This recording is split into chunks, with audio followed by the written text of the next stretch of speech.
In the session, I'll be explaining few programs, that is 8051 assembly level programs. These programs were given as assignment to you earlier. First question, write a assembly level program to swap the contents stored in the stack. Assume that the input is given in the memory location 20H and 21H. In order to write this program, you need to know the stack operation. We know that to access the stack, we use push and pop instruction. Push instruction is used for storing the contents in the stack, and pop instruction is used for retrieving the contents from the stack. ORG0000H indicates the starting location of the program in the code memory. When push instruction is executed, whatever is there in the address, in this case it is 20H location, whatever is there in 20H location, it will be stored in the stack. So stack, it is a section of memory set aside to store the data temporarily. Stack pointer, previously it will be pointing to 07 location, it will be incremented by 1, and the data what is there in 20H location will be stored in the stack. Then whatever is there in 21H location, it will be stored in the stack. Okay.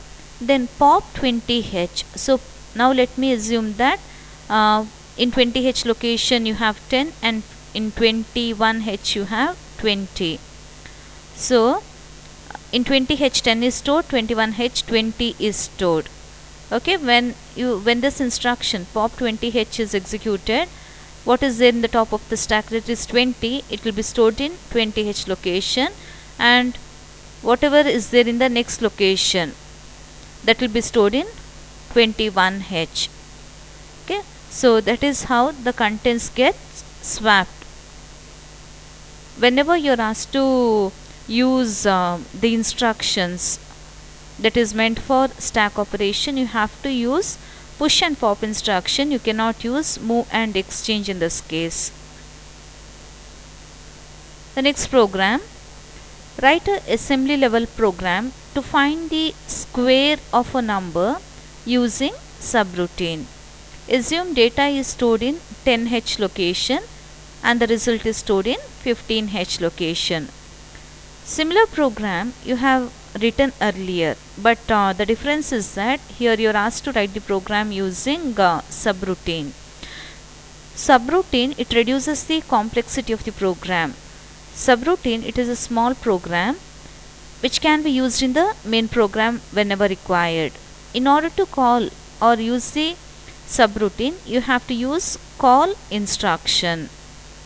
Okay, so the control will be passed on to the subroutine, and at the end when RET instruction gets executed, the control will be passed on to the main program.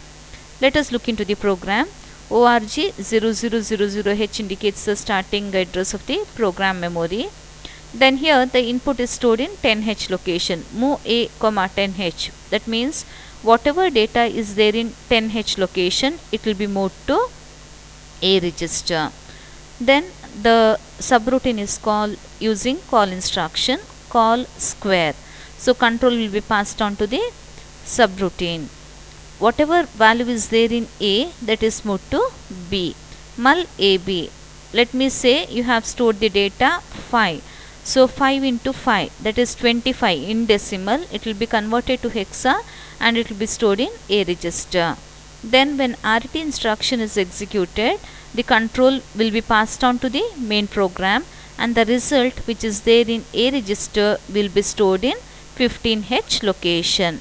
Then op and end, this is used for terminating the program.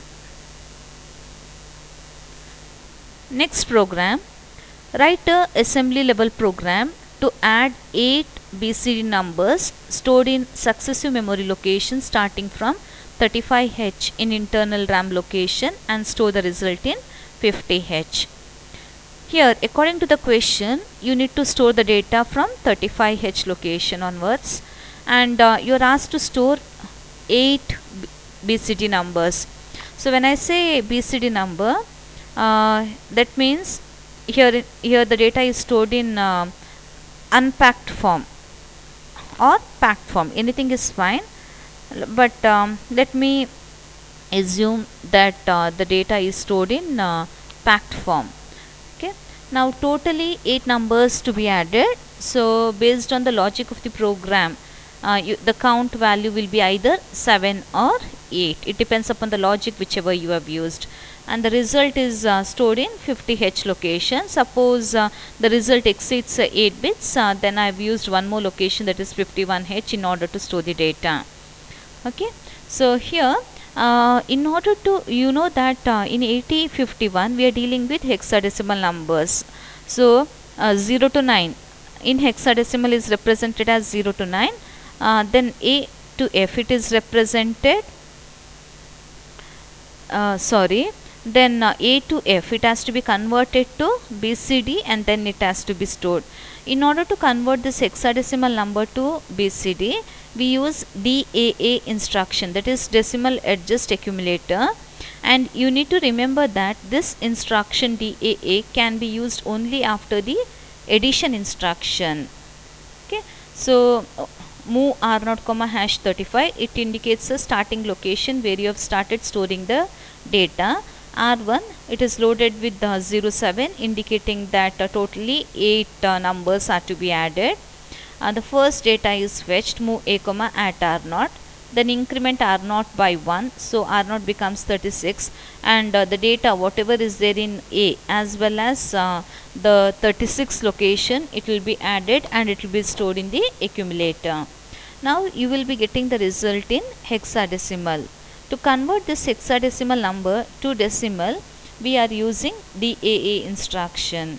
Okay, and here in this case we will check if there is any carry, because here in the accumulator just you can store 8 bits. Suppose the result exceeds, the carry will be discarded.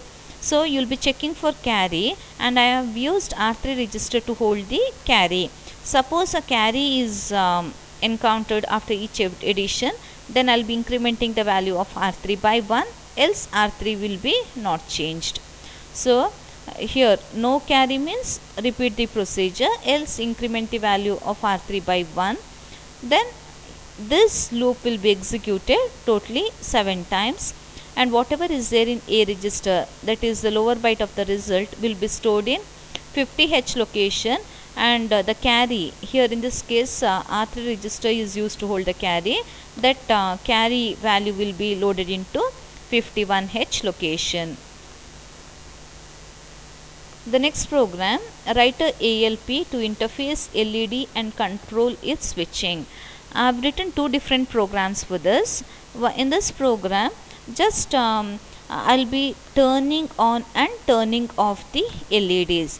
Okay, in this case I have considered port 1 pin 0 is connected to LED. So here clear port 1 pin 0, that means initially I'll be turning off the LED, then a delay will be called, and the delay, if the delay program is not written, the switching takes place so fast that it is not visible to our eyes. That is why a delay program is written. Then set bit port 1 pin 0 means a logic high signal is given and the LED will turn on, and continuously the loop will be executed. So based on the delay that is required, delay program that is written, continuously the LED will turn on and turn off. Here I am not performing any control operation, whereas in the next program a control input, that is here I have considered that a switch is connected. Whenever a switch is turned on, then LED will glow, and whenever the switch is in off state, the LED will turn off. So in this program, say by default all the ports, each port will have 8 pins, all the ports are configured as output port. So if you want to read means input, then if you want any of the port to act as an input port, then you need to configure that pin with logic 1. So here I have used, in this program I have used port 0 pin 0 as input pin, and I have assumed that a LED is connected to port 1 pin 0. I repeat, I I've assumed that a switch is connected to port 0 pin 0 and an LED is connected to port 1 pin 0. As I don't have any instruction for reading a single pin, I am taking the entire data that is coming through port 0. Even then, I'm just looking into one pin, that is one bit only, that is port 0 pin 0. Now I am reading the position of the switch using RRC instruction. So whatever is there in port 0 pin 0, that will be moved to carry. Okay, and suppose carry is 1, that means switch is on and hence the LED has to glow. If it is 0, that means the switch is off and LED has to turn off. So I am just checking the carry. Jump if carry to on state.